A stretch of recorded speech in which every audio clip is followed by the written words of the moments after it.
加台中报道。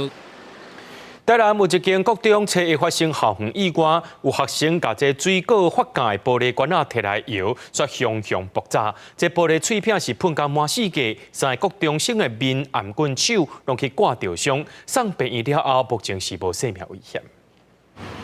消防车出现伫国中的校园内面，因为核爆，实验课是发生爆炸意外，警消赶紧将3名受伤的学生来送医，好在是拢无大碍。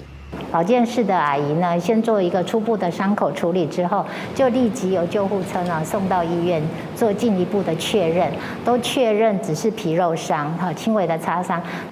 意外发生伫1号下晡，但并不是伫实验课的过程当中爆炸，而是伫下课时间，有一名学生甲上完课，要带转去教室内面观察的水果发角的玻璃管仔，尽用力甲摇，造成管仔内压力是上升，管仔向上爆开，喷出玻璃的碎片，嘛波及路过2名同学。我都会在上午的打扫时间去看，那可能学生有去摇晃到或是怎么样，让它里面原本在液体里面的气体全部都冒出来，所以上面这个空间的压力就会变大。那这时候就是会有危险所以相关后续呢，我们都是把孩子照顾的，让家长也能够安心放心。孩子现在整个情绪也都很平稳。